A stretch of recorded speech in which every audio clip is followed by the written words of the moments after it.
You're listening to an IOE podcast from the UCL Institute of Education. Powered by UCL Minds.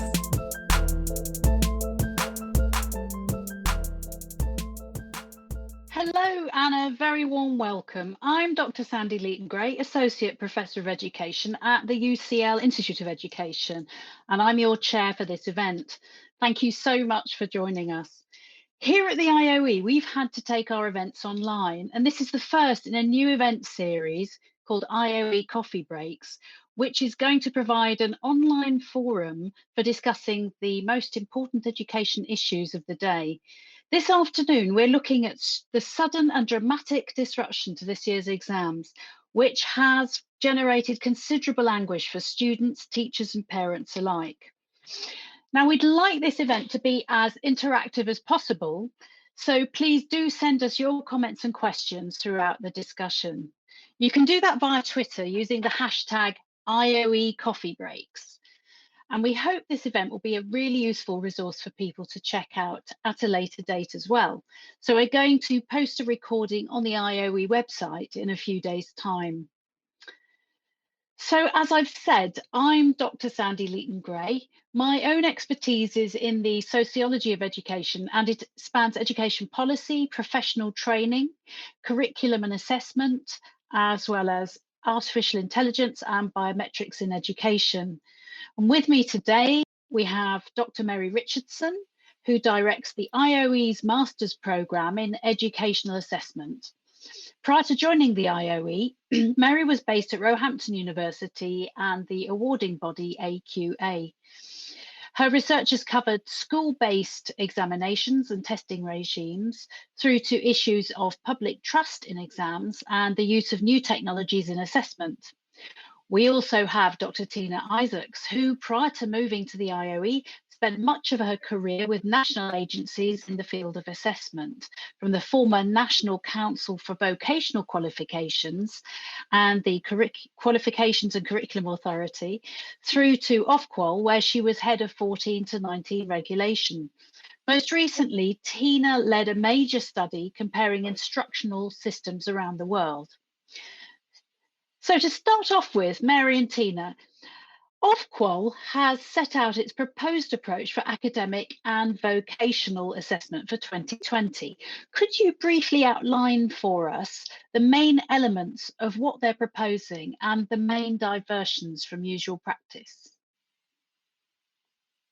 Okay, so thanks, Sandy, and thanks everybody for coming online this afternoon. So I'm going to make a start just by briefly outlining some of the key issues here, and then Tina's going to take over because her expertise is in 16 to 19 and vocational qualifications, so she'll be able to tell you a lot more about that. But basically, what we would normally expecting at this time of year is that candidates would be taking their examinations, GCSEs, A-levels, etc. And then the results of those examinations would go back to the awarding bodies and they would be awarded like any other cycle. So the majority of students and young people around the country who are taking a GCSE or an A-level would be expecting to get results for that exam in August this year. Now, of course, what's happened with the coronavirus is that we can't actually run examinations in the same way that we would have done. It's just not possible to do that, and it's not safe to do that. So the exam boards and Ofqual have had to make some really tough decisions in recent weeks about what they want to do and how to take forward all of that education that students have covered to date, to try and find the best possible way to help them move forward, whether that's to the next year of schooling, or whether it's to go on to a different place of education, or whether it's to leave school and go into the workplace. And obviously the change this year is difficult and different. And that's what I hope we'll start to unpack a bit this afternoon, is what people's concerns are about those changes. Because this year, for the first time, it's going to be a very different combination of evidence that's going to be put together in order to create awarding outcomes. It won't just be exam results. It will be a mixture of teacher evidence gleaned from schools, And that's not simply based on teachers just plucking a set of marks and deciding what they are. It's other evidence from teachers who know their pupils the best. And that will be given to the awarding bodies or the exam boards to actually work with. And they use a system of modelling that data to present outcomes. So what I'll do is hand over to Tina, because I'm sure she's got a few more things to add. Thanks, Tina. Right. So just so that I don't confuse anybody, my expertise is actually mostly with academic qualifications, but I, in the past, have worked with vocational qualifications and try to keep abreast of what is going on. So I don't want to missell myself. The difference, so there are two main differences between vocation-related qualifications and academic ones. One makes life a bit more complicated, but the other makes life a bit easier. So I'll start with the easier bits. Unlike GCSEs and A-levels, for example, vocational qualifications quite frequently have a great deal of teacher assessment as an ongoing thing, continuous assessment throughout the program, which means that teachers will have, teachers and lecturers will have already gathered quite a bit of evidence that has been moderated in the school or college or workplace setting. So that's the good news. There's more evidence. The complication is that vocational qualifications are used for three things. One is for progression. So in that sense, like GCSEs and A-levels, getting someone from where he or she is to where he or she wants to go in an additional program. Then there's the mix, which I'll leave for last. But on the other extreme, you've got vocational qualifications that assert competence. And so where you have something where there's a guarantee that someone has had sufficient learning and sufficient on-the-job training and whatnot to say he or she is competent to go into employment, then you need to have hands-on evidence of that. So, and then there's the mixed purpose group, which are kind of fall somewhere in the middle of that continuum. So for the progression qualifications, basically say something like BTEC Nationals, they will follow the pattern of A-levels and GCSEs. So they will be based on calculation. But at the other extreme, the occupational competence qualifications, they will, the awarding organizations will be asked to adapt their assessment. And if they cannot adapt, then they need to delay. Whereas with the progression qualifications, the starting point is calculation, the fallback is adaptation, and at a last resort delay. So there is a difference there. So it's very difficult times, isn't it? Because on the one hand, students are going to have to be quite understanding about all the changes that are going on in assessment. And teachers are going to have to be very flexible about the way that they approach assessment when they've been really used to a very rigid structure in the past. So it's interesting times, is it not? So that leads me on to another question. And I'm thinking, so if we're putting teachers more centrally in this assessment process, that could be seen as quite controversial.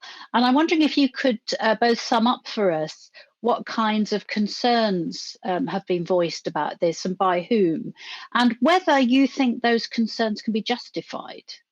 Mary. Thank you. I think I'm a great user of social media, so I'll start there. I think you have to be really careful, obviously, about social media, because it is a place where, unregulated speech, to all extents and purposes, goes on. And you need to be careful about the kind of commentary that's made there. But that's the place where I go as a researcher of education to try and get a sense of the conversations and discourses that surround all these issues. And I think one of the biggest things for me, and it's something I've been researching for a few years now, is this notion of a lack of trust in teachers' professional judgments very often. We put the most precious people in our lives, our children, into the hands of teachers every day quite happily. But then when it comes to allowing them to make very significant decisions on behalf of and with children, the response seems to be something quite different. And I think that is hugely problematic in terms of how we trust what teachers do. Because teachers are professionals. And one of the things that I have seen commonly this year, and even good friends, colleagues, etc., have questioned me about, has been, well, surely, what if the teacher doesn't like me, my child? What if they're biased against us? What will that mean? And I think this is very telling, because what it's showing us is that quite commonly we're starting from a benchmark of no trust. And it's not as simple as that. And I think it's really important that we have to understand that teachers want the best for their pupils. I've never met a teacher who's gone into teaching who wants to harm pupils. And I've also never met a teacher, though, who wants to go into teaching to teach their children and students how to pass exams. Education and teaching is something more than that. And I think there are a lot of peripheral kind of arguments and issues around education at the moment that are coming out because of this. So whilst it's controversial and it's raising controversy, I actually think this is an amazing opportunity for us to see just what it is that teachers do and the amazing role that they actually play in the system. So it sounds like it's a little bit of a litmus paper so that we can test, if you like, other areas of education that have been under scrutiny a lot later. Tina, what are your thoughts? Well, again, with teachers and lecturers who are offering vocationally related qualifications, this is so much less of an issue, because in those programs, we do trust teachers. And external assessment is maybe 25, 30% of the qualification. So teachers have been judging their students for as long as vocational related qualifications have been out there. We used to do that more in academic qualifications with coursework. Over the last few years, we have cut back on coursework dramatically. And so we have cut back on that element of teacher judgment. There's, of course, that old saw, trust but verify. There are all sorts of ways of having moderation systems in place, to have checks and balances in place so that we can trust teacher judgment, but also look into it more deeply and more systematically rather than letting 1,000 flowers bloom. The other issue around trust, of course, is the accountability system that we've got. So as long as schools are judged by their qualification results, teachers will teach to tests. They will prepare their students to take those tests. I did, Mary did. You must do that, because the student's future, but also the school or college's future, depends on it. So there's a whole kind of raft of questions really about the role of professionals in this. And I'm wondering what individual teachers and schools or colleges can do to make sure that their assessments can survive scrutiny really and appear robust. And we've had a question come in from a member of the public asking, what should we make of the finding that only 49% of secondary school teachers think that GCSE and A-level students will all get a fair deal from their teacher assessed grades? What can the profession do to make sure that this is a very robust process? Mary. Thanks. Yes, we did think that this figure would come up today, and I think it's timely, actually. it's also a really strong indicator of how the teaching profession feels at the moment as well. And I think that's really important that we take that into account. I don't believe that those teachers who have been polled necessarily are incapable of creating a secure and reliable judgment. But I think part of the problem is, do they actually believe in themselves? And I think that's a really important question. We should be asking policymakers and government, more importantly, why is it that in one of the most important professions, one of the most necessary professions as well to educate people, are teachers not feeling that they can make these kind of decisions, that they can actually provide and estimate, student attainment correctly? And it's because of the things, particularly what Tina mentioned just now, this accountability. What you do find from year to year is that, there are reports from Ofqual and others to do with the ways in which teachers try to game the system, etc. And actually, the numbers are tiny as a percentage of the overall teacher population that are recorded each year. But from a purely academic point of view, when I read those sorts of reports and look at that, I would think, well, if I was under that much pressure, I might do the same thing. If you put people under so much pressure, you make it very, very difficult for them.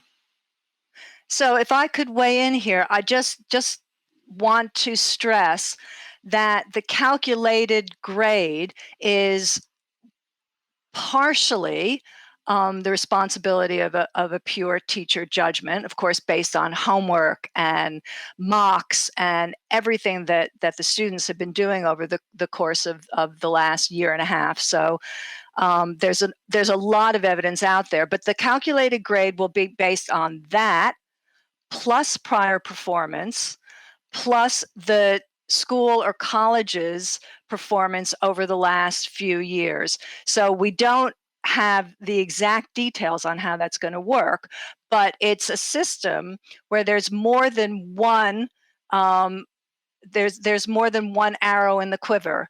And it's certainly one of the first rules of assessment is never make a judgment based on one piece of evidence. And this is a year where there's going to be more and more varied evidence playing into the mix, which I find very heartening, frankly. Can I add something to that, Sandy? Yeah. Yeah, and I think also it is just, as Tina said, that mix is so important for people to understand. I think part of the discourse that's out there at the moment is people are just imagining that teachers are just sort of sitting alone at a desk going, okay, well, that child's getting 10, they're getting 9, and just filing some papers. It's not happening like that. Assessment doesn't work like that in education. And that's another big problem we have. We really need to help people in the public arena to understand what's going on so that they can feel more trust in the system. And I think that would really help things too. Actually, how these things are explained and how they're described is so important. So in the framework of that, what about the optional exams and practical assessments that have been talked about as possibly happening in the autumn? Is that feasible? And what sort of considerations do you think that might raise? Tina, can I go to you first? Sure. Well, the principles that Ofqual has published say that these autumn assessments should come into force if they are not overburdensome for centers or overburdensome for the awarding organizations. I just want to put that down. I know that a lot of teachers and lecturers are concerned about the autumn assessments, whether they can gear up for it. Frankly, things that we don't really think about that much as moms and dads, just getting the gym available, or the auditorium, or the few large rooms that a school has for a set of autumn assessments. Gearing students up for them who will not have necessarily been in education in the summer. We don't know when schools and colleges are going to open up again. So there are a lot of worries about those assessments. I suspect, and this is just a guess, that when it comes to, say, GCSEs, that schools will privilege mathematics and English autumn assessments over every other assessment. We've had an interesting comment from Dr. Canayo, pointing out that the kind of oppressive accountability that we were referring to earlier has the effect of stifling teacher autonomy and teacher self-efficacy when it comes to high stakes assessment. I'm thinking if we're looking forward to summer 2021, what about students due to take their exams or practical assessments then? They're going to have had their learning really disrupted partway through the course. We don't know whether public health measures will be in place and what will that look like. We don't know, as Tina says, whether we'll be able to hold traditional exams in halls. I mean, certainly as a university, UCL has had to give that an enormous amount of consideration because we routinely have tens of thousands of exams going on in exhibition halls, and we haven't been able to do that, and people still need degrees. So every educational institution is having to be very mindful of that. So what do we need to be thinking about now for school leaving assessments next year in terms of the pupil experience and also teacher confidence almost in the ability to deliver what's required? Mary. Sorry. Oh, Tina. Tina, you can go first if you like. Okay. I again just wanted to start with a little bit of reassurance. Although I obviously don't know this for a fact, I suspect that the summer 2021 exams will come under the same sort of rules that exams have done in the past, which is something that's called comparable outcomes. And if comparable outcomes are in place, that will ensure that students aren't penalized. It basically, the argument is that if you have a group of students this year who are roughly comparable to last year and the year before, you can base that on prior performance. Then the outcomes of the exam should be the same. So I think something along those lines would happen. I'm hopeful, however, that the awarding organizations and Ofqual will very, very quickly put in a program of research on the reliability of teacher judgment and teacher assessments based on what's happening in 2020 in order to see whether, in fact, it is safe to continue having teacher judgment as part of the mix. Mary, what do you think? Yeah, I agree largely with what Tina said. I mean, I think looking forward, it's really hard to know at the moment exactly what will happen. I'm immensely hopeful that something really good in terms of what we understand about teacher assessment will come out of the experiences this year. And that will change how we look at national testing in this country and globally, because you have to remember that's what everyone forgets at the moment. This is happening all over the world. As an assessment researcher, this is one of the most kind of interesting times, much as it's hugely, obviously, stressful and difficult time for everybody. It's very interesting to try and see in educational terms where we are going and what will happen from this. And also just looking forward, I mean, I won't make myself popular now with any of the awarding bodies in England, but I'm not sure at all now whether it's why we actually even need GCSE examinations in this country anymore. I don't actually necessarily see the purpose of them. And I wonder if this summer could be that opportunity where teachers step forward and we see how good they are at making secure and fair judgments as part of an overall system. And that helps us to move forward to starting to rely less on what is a very, very expensive and very complex testing system, and one that's extremely stressful for 16-year-olds, when actually at that point in your life, and the way that our education system is structured, perhaps that's not something we need anymore. So I see lots of opportunity ahead. Yes, we talk a lot about how the school leaving age has changed, and yet the sort of milestones of the assessment process aren't corresponding anymore. Now, you stay at school till 18 in a lot of countries, actually.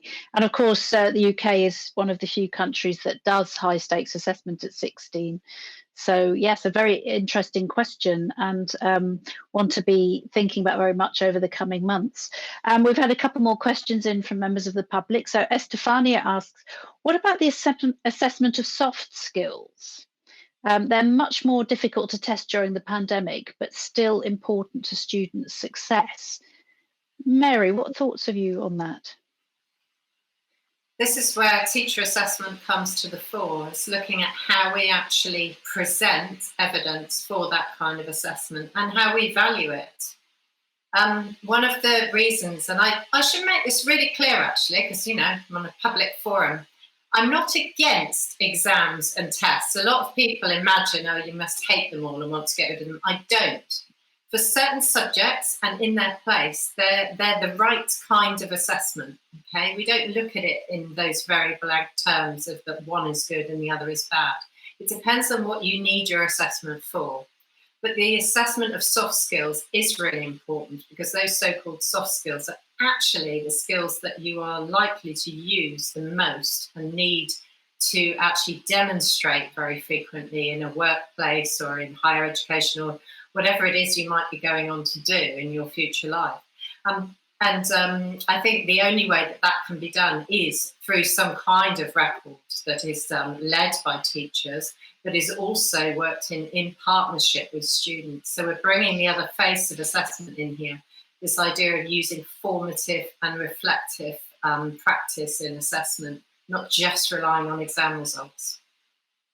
Yes, and it's been interesting for a lot of young people going through the being schooled at home experience, where marks start to matter less and less, and intellectual inquiry has to sometimes matter a lot more, particularly in schools where they're not delivering, very strictly timetabled online learning.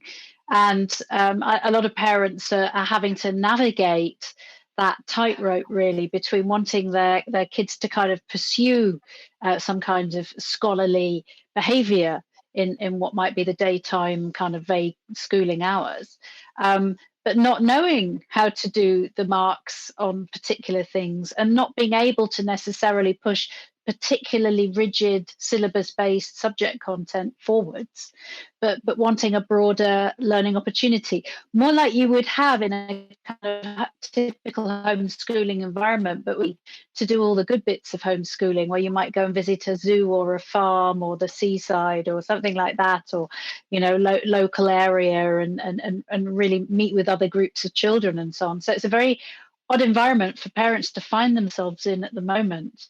And as I say, it sort of magnifies some of the debates we've been having about the future of assessment and marks and formative versus summative assessment and so on. Sandy, we've had a comment. Oh, sorry, Tina. Go on. I just wanted to interrupt briefly before we go on, which is, since we're not here to talk about homeschooling, but you brought it up. I think that we're all very worried about students who have less access to electronic equipment, who have to share computers with brothers and sisters and mothers and fathers, who students with special educational needs. It's all very worrying for students who actually won't have the educational experience that other students have at home. So apologies for the interruption. No, you're right. And we've relied on a model where they often have somebody sitting by them in the classroom, or one-to-one in school, or small group tuition in school. And if you take away the human contact, that's really difficult to deliver. So again, huge imagination is required to try and work out how do you support young learners who don't automatically find themselves able to just access as kind of an online offer, if it's even there. And so, I can think of no bigger challenge for the teaching profession at the moment. Anyway, going back to our comment from Ben Breen, he said that the focus of education policy on outcome over process has coupled with assumed incompetence to create a situation where teachers are struggling to know whether they're acting with integrity. And I'm just wondering what both of you think about the future of teacher professionalism in the light of all of this. Where can teachers look to get that kind of guidance? Mary. I think one of the places that does need to address this is in teacher education programs around the country. What has happened to teacher education in the past decades has been basically quite catastrophic in many senses, in the way that it's been taken apart, the way that the professional training and education of teachers, and I keep using that word because we're not just training teachers to deliver a curriculum in this country. That's, delivery people deliver, and that's a great thing that they do. Teachers are there to educate people and to help people make sense of the world, make sense of their lives. And I think that our teacher education systems actually need to have more of this in more of this practice built within that curriculum. We also need to spend more money on providing continual professional development for teachers in this country. Those budgets have been slashed back and back constantly in recent years. And again, with such an important profession, you wouldn't expect professional medical staff to never be retrained as they progress through their career, as new equipment and new ways of working and new groundbreaking medical science happens. You would expect them to learn to be able to take that on and to change their practice. Teaching is no different in that sense. We learn more and more constantly. It doesn't stand still. And I think we need to make sure that we actually see this as a profession to invest in. Because the other thing that most people don't realise in this country is we are on the edge of a precipice of not having enough teachers in our state schools. And most people don't realise that in the next few years, it's going to reach a critical point where we won't have enough teachers. And we need to be able to attract people into the profession. So returning to the idea of continuous professional development, one very practical thing that a school or college could do is make that professional development continuous. That is, not have these sort of one-off superstar deliverers come in and bore people to death for 3 hours and then everybody goes away and forgets that it ever happened. To choose a theme that you will have professional development around over the course of an entire school year, so sustained practice over a year in, obviously, I would say, in assessment, but it could be a different theme. That's the way. That is one of the very practical ways forward, not doing it as a one-off. Mm-hmm. Yeah, and linked to some kind of validation process can be quite helpful for people, so that there's some kind of coherence to an offer. I mean, quite often teachers are doing what they might think is continual professional development, but it's a kind of briefing on school policy or academy chain policy or something like that, and that's not what we mean here, is it? We're No. thinking about the sense of educare, of leading out, that education is supposed to be rooted in a kind of broader, more holistic sense. Teachers are senior learners is a phrase that a lot of people use. So thinking about more detailed issues for 2020 in particular, I'm wondering how embedded governors and parent representatives ought to be in the way that schools are planning and managing the process of setting grades. And what about professional bodies and employers and so on? So, Mary, could you give us an idea of where you think that's going? I think obviously the role of parents and governing bodies in schools is immensely important, but I keep coming back to the same argument with this. Really, it's how much how much understanding do people feel they really have? And how powerful are they in decision making around something as important as assessment? And, on the one hand, I think, yes, they should be able to have, a very strong voice in decision making going forward.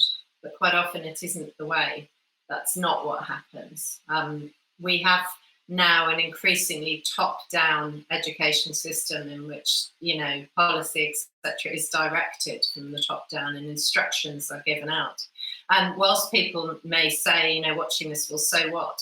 We're a very unusual education system in that regard. And if you look back in our history of education, we have come from a point in the 1800s where the government was extremely hands-off in making any decisions about what was going on, to now where we've got a system that is so hyper-regulated and centrally regulated that it informs that. And I think it's difficult because you get different responses as well from the outside looking in. But some of those are incredibly useful. So just to add to a point Tina made before, the Institute for Fiscal Studies report that came out this morning, it talks about the contentious issue of reopening schools again. But the point it makes is really important. The people who are losing out the most, who will lose out the most in their schooling, in their assessment, and in all other factors of education going forward, are pupils from the lowest socioeconomic groups in this country. And I'm not saying education can fix this, but education is a helpful lever. But what we need to do is say, this is the truth. This is what's happening out there to a large sector of society at the moment. And Tina, what do you think about the role of professional bodies and employers in vocational assessment? How much influence do you think they'll have? They have a great deal of influence already. It is they who help shape these qualifications, and all of the awarding organizations have employer groups that work with them in order to develop these qualifications. And the employers, the consultations that went out, I know the one for the vocational and vocationally related qualifications, the consultation, it was open for employers to be able to say what, how 2020 should shape up for vocationally related qualifications. So again, I think that in that world, you have far more hands-on influence if you are an employer. So it sounds like there's different sort of stakeholders here with different levels of power and so on. One final question, because we've just got a few minutes left now. I'm wondering about the potential role of artificial intelligence in assessments, which has received a lot of attention recently. I'm wondering how that might work in practice in a kind of public health future, if you like, and also in the light of all these changes that have been imposed on us. Would it provide a degree of resilience to the kind of disruptions in assessment that we've seen this year? Mary, what are your thoughts on that? I think the research we're seeing now is showing that AI technology does have a really strong role to play in assessment, and there is some excellent work going on globally and locally. I think one of the main issues around it is accessibility, making sure that everyone has equal access to opportunities to be able to use the technology. Of course, it's not perfect, but it's giving people generally a much better access to opportunities to take tests, to participate in assessments. And it's a better way also to link people and link up and co-communicate ideas. And so I think that going forward, there is a lot that we can learn from the work that's already out there. Thank you. And Tina, we've got 1 minute left, very quickly. Well, Mary and I are co-principal investigators on the TIMSS assessments, which were taken on tablets for the first year. And the children loved them, and the teachers thought that it was a great way of doing this particular assessment. So I am actually optimistic. That's great. Well, thank you very much, both of you, for all of your answers today. And thank you very much also to the members of the public that sent in questions. I'm sorry we haven't been able to get through all of them, but I hope we've touched on all of the main themes that were of concern to people. And remember, we're going to be running these events regularly, so we hope to see you online again. Thanks so much for downloading and listening to this IOE podcast from the UCL Institute of Education, University College London.